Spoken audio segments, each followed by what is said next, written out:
Okay. I'm going to talk to you about the 1099-C, the 1099-A, as forms that we can and will fill out.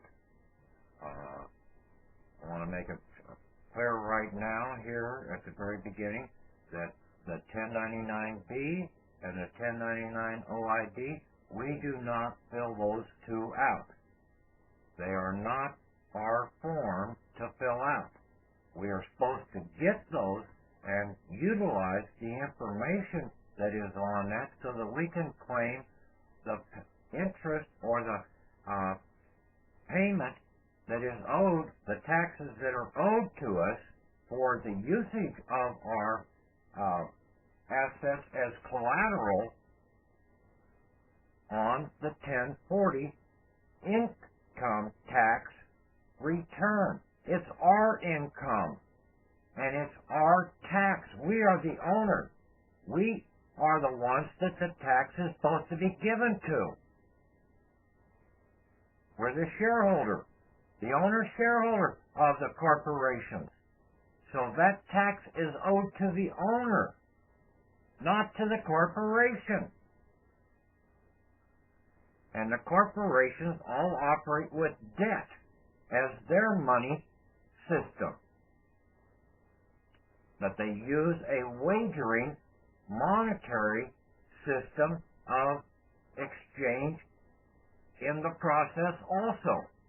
So they are the wage earners. We are not a wage earner. We are not making any bets. They are the ones that are placing the bets in our name, but it's not us that's really getting the benefit. They are. The banks, the courts, the insurance companies, the hospitals, the ag department, the defense department, all these different departments of the corporations. They're the ones that are getting all the benefits of basically our usage of our collateral. And we as the owners are supposed to get paid for that usage. And that is the income that's supposed to be as a tax return to us. So, we do not do the 1099-B or the 1099-OID. Now, if they do not supply those forms to us, we will submit a 3949-A against them because they are in a organized crime syndicate of basically defrauding the true creditor, us, of our wages or our income, not wages, income that is due to us, to be paid to us, given to us, whatever. Think about what is really going on. It can't be any other way. But yet we're paying taxes for them. They have to pay the taxes.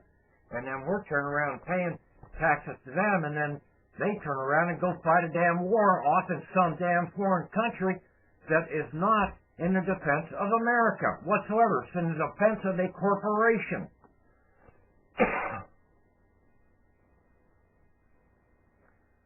Now, back to the 1099-C and the 1099-A. And then I'll go on to the 1040 and the 1041. The 1099-C basically is a cancellation of debt. You get a bill from somebody, and basically you cancel that debt. We were trying to pay the bills with, because see, if we've given them a signature, they have access to our Social Security trust. They can turn around. Now, this is not for every item out there. Some you're going to have to do a 1099-A for. And you only do a 1099-A when you're doing an acquisition. You do not do a money order. We do not do money orders. We are the creditor. All we have to do is a 1099-8, send it in. Say, take this much out of our account and basically put it over here on the tax ledger sheet so that they can pick it up. That's what the 1099-A and even the 1099-C do. And the other ones, they're supposed to be putting it on our plate so that we can pick it up. But they're not putting those documents out there to us with the 1099-B and the OIDs. So the 1099-C. Now, if it's a corporate state hospital, a corporate state court, a corporate state driver's license, a corporate state license for your vehicle, insurance for the vehicle. The insurance companies are all tied into the state insurance corporation. The state corporation is the one that is required to have the insurance on the automobile because they have the bonds written against the automobile. They have to have the insurance to protect their bonds that they wrote. We don't have to have insurance on the vehicle to protect us. It's them that needs the protection. We've been looking at stuff all the wrong way.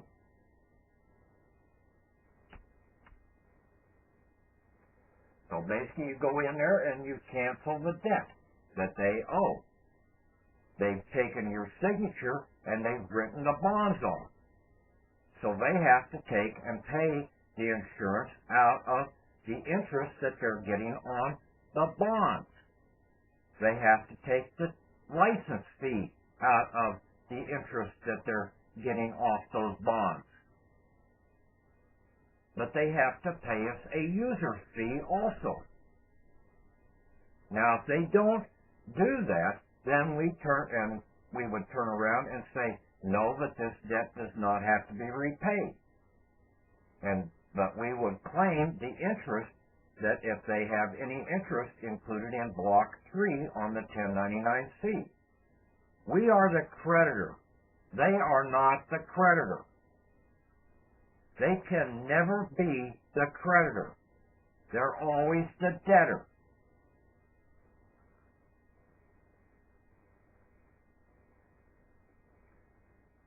And then basically for the state and for the federal IRS or whatever, if you get a bill from them, you turn around and put down the amount of the debt to be canceled. If they have any interest shown on there, you record that. You turn around, and I would turn around and say, yes, they have to pay me that.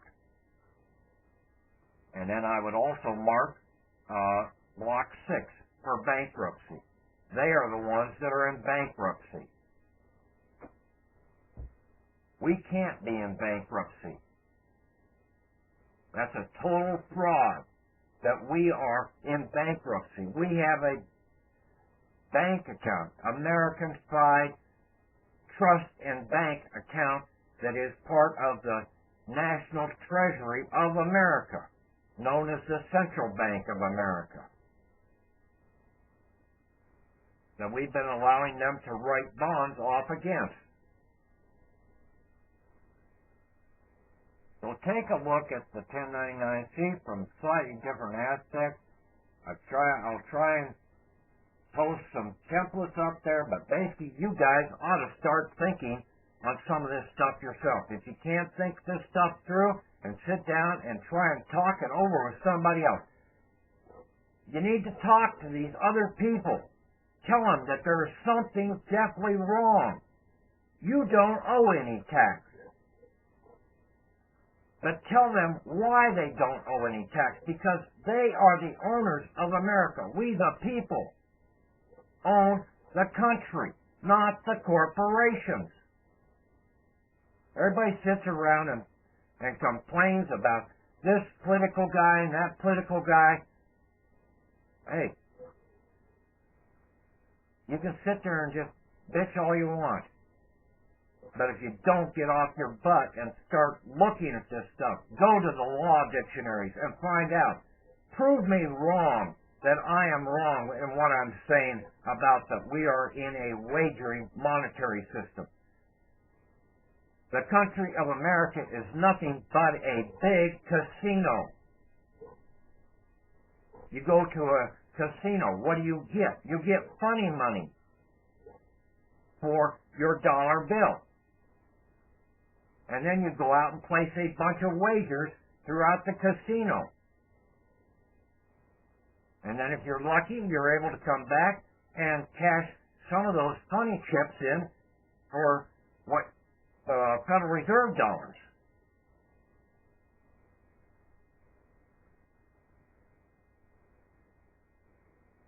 Now, the 1099-A. The 1099-A form is a very simple little form. Basically, all you have to do is put down your bank, your trust bank accessing account, your Social Security, all caps. Put down the Social Security number. Now, if you're doing, you want to go down and buy an automobile, basically you get the automobile dealership's EIN number, you put that in there. You take the copy of his invoice, and basically you keep a copy of that. You submit that into the IRS with a 1096. You tell them to go and claim that with the 1040 form that they use, or however they have to use to collect their taxes that are owed to them. The payment has been made. Now, they cannot contest this. If they contest it, basically, then you can turn around and file a 3949-A against them, because you have made payment.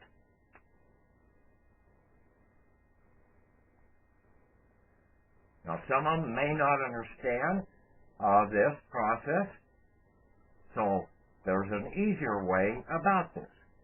You turn around, you get the invoice from them. You turn around and you make the 1099-A out to you as the fiduciary, the executor over that trust. So you have your Social Security number at the top, or Social Security account, name, all capital. Then you have and he's the lender. Your bank's the lender. And then you put the lender's number in there. That's going to be the Social Security number. Then you come down and you have the borrower. That's going to be you. You're the borrower. You put your name in there.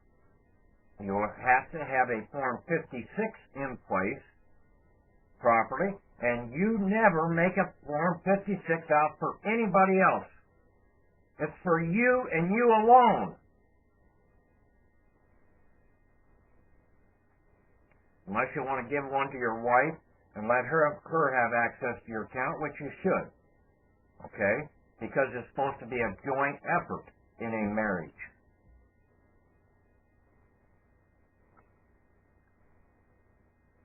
So, you turn around and you put yourself down as the borrower.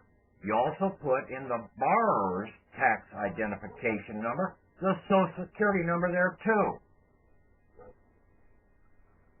So that you draw it out of the Social Security trust, it's now sitting out here in limbo, and then you have to turn around, file a 1040 form in, a very simple one, and you can file as many 1040s during the year as you want to. Look at the very top of the form. And then you only fill out line 1 through 6. You skip down to line 61. You fill out the amount for what is in line 2 of that 1099-A. In line 2 is the amount of the invoice, what you wanted to buy. The full amount, because you have not gotten the money yet. The same thing is going to be in line 4. And then you say, does the borrower need to pay this back? No. You're just doing an exchange of assets. So you're still having the same value, but it's just in a different form. But you file that 1040 form in with a negative 1040V. You send it in to where the 1040V says to send it, not where the 1040 form says to send that in. I've got it on, I'm trying to update the American Remedy file and learn the ABC files, and basically it will show you some of the differences between the address to where a 1040 goes and a 1040V goes. They basically go to the same place, but you look at the zip code, and basically it's going to get dropped in two different boxes. When you submit a 1040V with your 1040 form, it will be processed one hell of a lot faster. It even says that on the 1040V form.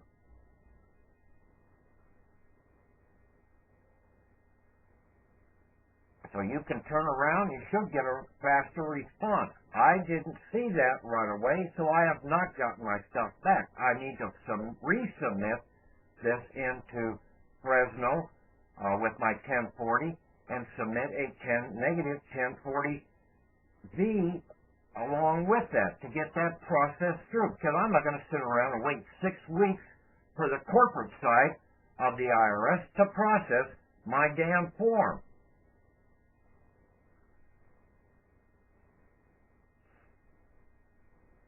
I need to do the same thing with the 1041 forms that I submitted. I did not see that I was missing a payment form, sort of like the 1040V, but it is a 1040T. The 1040T is a form that makes the payment to the beneficiaries of the trust. I'm the only beneficiary on my trust, so I need to fill one out, send that in with the 1041 form.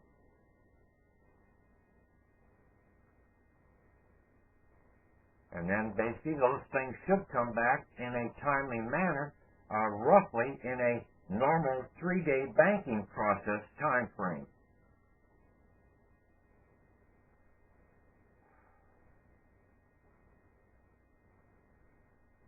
Now the 1099-A is also for abandoned property. We turn around, and when we have a checking account, we have written checks out of the checking account. And if we do not write closed checks on those checks when we write them, basically they go out as wagering monetary instruments. They're creating Federal Reserve dollars, and they're also writing bonds against our account. The money that's in the account is slipped into the back room in another off-the-wall account, and that's what we have to claim back. Because if we make the payment, if we close those checks, it will come directly out of the checking account as real money.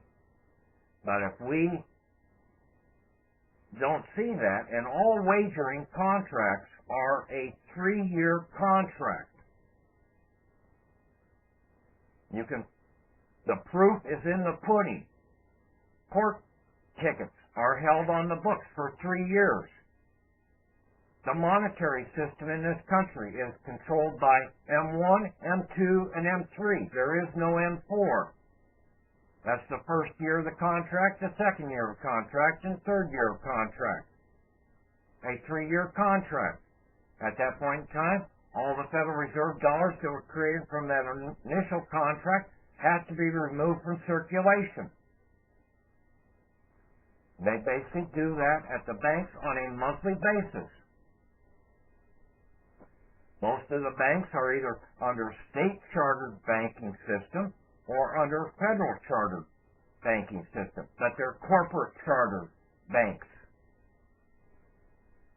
They're not the de jure bank chartering system. Here in the state of Iowa, if it was to be on the de jure side, there wouldn't be a stinking bank here in this state. Because that was what was in the original Constitution for the state of Iowa. So the banks are only in here under the corporate charter or corporate constitution of the state.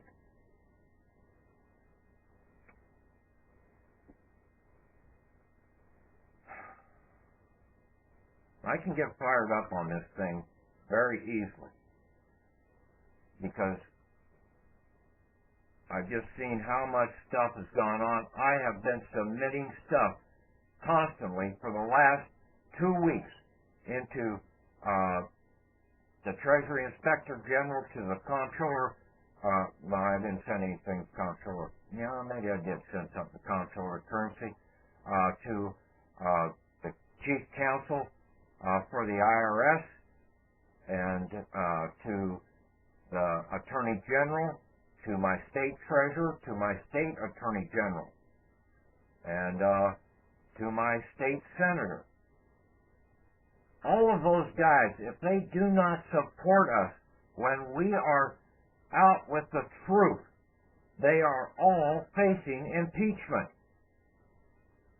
Because if they are basically not following the law of the taxes, when we submit 3949As and they turn around and are not going to support us in those to get the CID to do what they're supposed to do, then they are committing treason against America and against the people of America.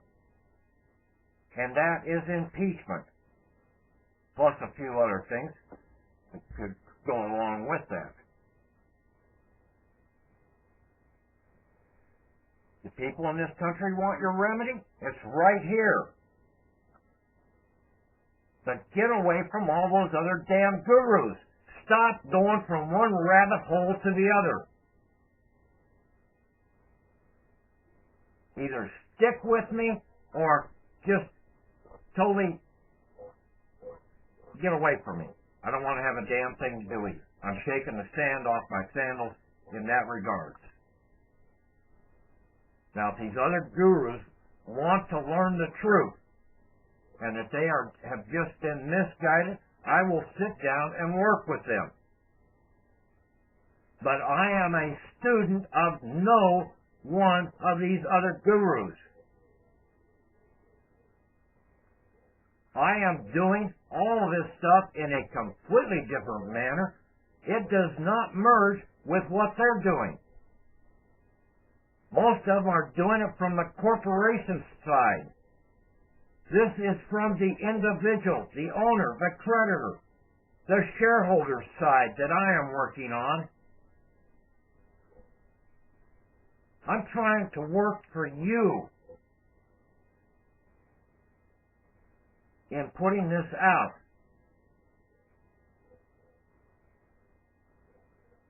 I've tried to put some court documents up there on the site. Very simple little court document. Right of relief, right of discussion, right of action. 3 rights that you have that you didn't know you had. And basically that all ties into the 1099 ABCs.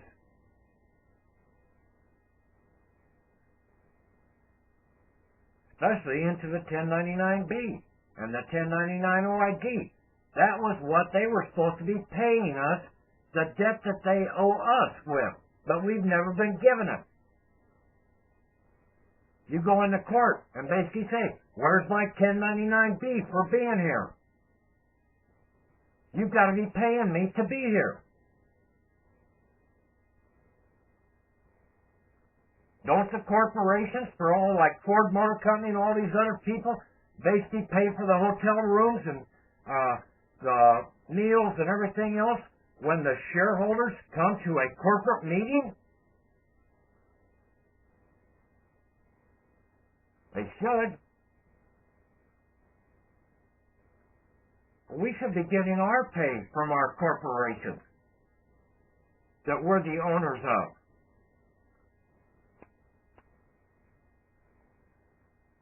I was so close on some of this well over 2 years ago. Well, almost 3 years ago, when Tony Fisher King came out here on the 8th of December, 3 years ago, and I brought up, we need to do a 1099-A. But I didn't fully understand the whole gist of it when I was saying that. I turned around and I submitted something into the IRS that they didn't have 1099-A listed as an acquisition form on their one web page. 3 weeks later, they put it up on there. Sent me an email and said, okay, we got it up there.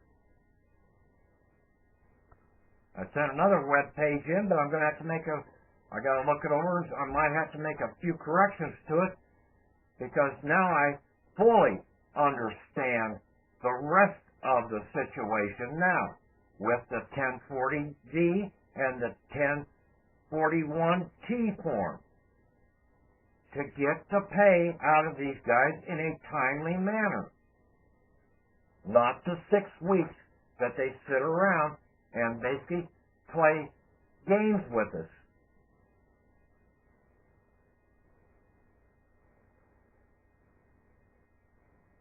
Okay, I hope I didn't confuse you too much. Basically sit down, get a chalkboard or an easel board or eraser board, something. Draw some of these things out in a block diagram. See how they flow. Look at the forms. See who is who on the forms. Find out who you are.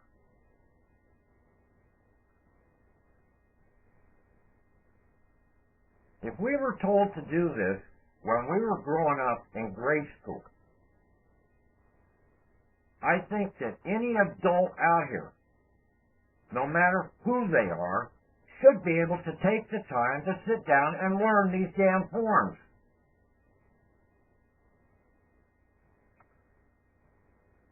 But you have to open up your mind and stop believing everything you've been told.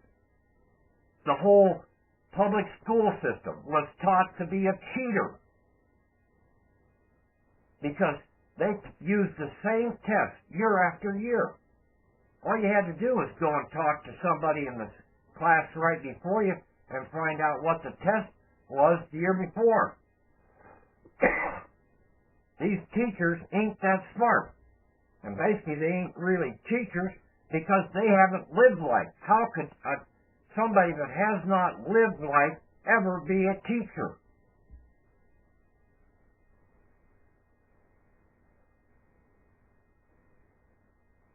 The teachers were supposed to be the elders in their latter years, after they had lived their life. They were supposed to be teaching the young, while the people in their middle years were basically out